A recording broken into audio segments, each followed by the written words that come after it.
हिंदू धर्म प्राण जनसंख्या है या पब्लिक है, उसको दो भागों में ऋषियों ने विभाजित किया है। एक को कहते हैं स्मार्त और दूसरा भाग है उसको कहते हैं वैष्णव। इसमें अब ये हमको पहचान करनी पड़ेगी कि वैष्णव किन्हें कहते हैं और स्मार्त किसे कहते हैं।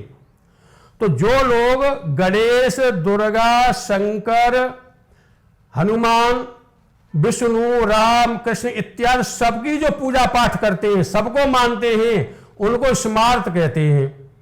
और जो लोग केवल या तो राम को मानते हैं या कृष्ण को मानते हैं या विष्णु को मानते हैं, इनमें से भी एक कोई मानते हैं, तीनों को नहीं या दो को नहीं, चाहे तो वो राम को माने, चाहे कृष्ण को माने, चाहे विष्णु को माने, जो केवल एक को ही मानता है उसी को वैष्णव कहते हैं। और इसके नियत जो सबको मान लेते हैं वो वैष्णव नहीं हो सकते। अब पंचदेवोपासना की तो बात छोड़िए, ये जो वैष्णव अपने को कहलाते हैं, जो अपने को वैष्णव कहते हैं, ये आप जाएंगे कभी देखेंगे अड्डा पर जाकर के सैयद पूछते हुए बृहस्पतिवार को मिलेंगे, बताओ इनको कैसे वैष्णव माना जाए, कैसे ये वैष्णव की कोटि में आ सकते हैं। इनको तो सात तो शैव भी नहीं मानना चाहिए, ये तो खिचड़ी है, न इधर के न उधर के हैं। जैसा काम आया वैसा ही देवता को पूजने लगे और फिर कहते कि मैं तो वैष्णव हूं, मैंने कंठी लिया, मैं तिलक लगाता हूं, मैंने दीक्षा ली है। तो वैष्णव के सुनिए शास्त्र क्या कहता है। वैष्णवी जब दीक्षा ली जाती है गुरु परंपरा से तो उसी दिन उसका नाम बदल दिया जाता है और उसके शंख चक्र आदि जो चिन्ह हैं वो उसके शरीर पर गोदे जाते हैं। दूसरी बात, वो फिर भगवा वस्त्र धारण करते हैं। तीसरी बात, वो रात्रि में कोई काम नहीं कर सकते, दिन में ही करते हैं। इस प्रकार से एक निष्ठ जो है, एक ही भगवान को सब कुछ मानते हैं, उन्हीं को वैष्णव कहते हैं। उनके मैं एक दो उदाहरण दे रहा हूं। हमारे यहां श्रीधाम वृंदावन में एक किशोरवन नाम की जगह है।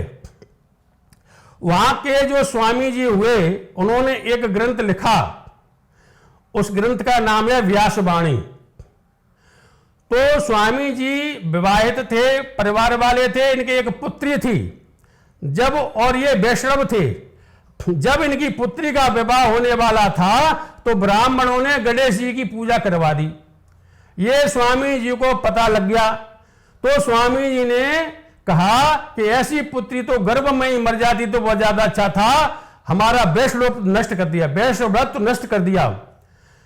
और उन्होंने इसमें व्यासवाणी में लिखा है, मरे वो ऐसे लोग जिन मेरे घर गणेश पुजायो। ऐसे लोग मर जाएं जिन्होंने मेरे घर में आकर गणेश जी की पूजा करवा दी।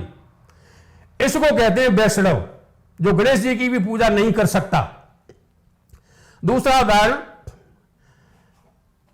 ये कहते हैं, एक भक्ति काल में मीराबाई, उसने कहा है, मेरो तो गिरधर गोपाल दूसरो न कोई, मेरो तो गिरधर गोपाल दूसरो न कोई, मेरे तो केवल गिरधर गोपाल हैं, दूसरा कोई नहीं है।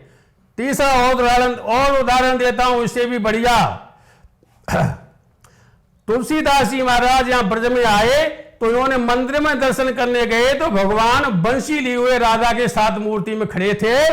तो तुलसीदास जी ने वहीं पर कहा कि तुलसी मस्तक तब में जब धनुष बाण लो हाथ, क्योंकि तुलसीदास जी का केवल राम में प्रेम था, राम के अलावा वो किसी को देखना ही नहीं चाहते थे। उसी समय यहां पर वृंदावन में आज भी वो जगह उपस्थित है जहां पर भगवान कृष्ण उसी समय राम के रूप में प्रकट हो गए और धनुष बाण हाथ में ले लिया। ऐसे लोगों को वैष्णव कहते हैं।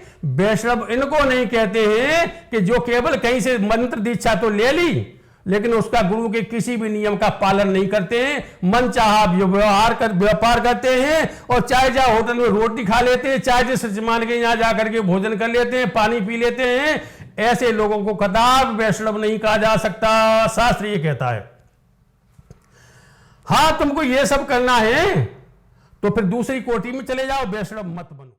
बोल रहे हैं ये धर्म की आवाज नाम का चैनल है, ये साक्षात धर्म की आवाज उठाने वाला चैनल है, ये अधर्म की बात नहीं करता है। इसलिए मैं इस चैनल पर भविष्य में भी धर्म संबंधी बहुत सारी बातों को आप लोगों को कल्याण के लिए बताता रहूंगा, जिससे आम पब्लिक का इसमें झुकाव हो, धर्म की बात सुने, समझें और धर्म कृत्यों को करने की कृपा करें। जय जय श्री राधे।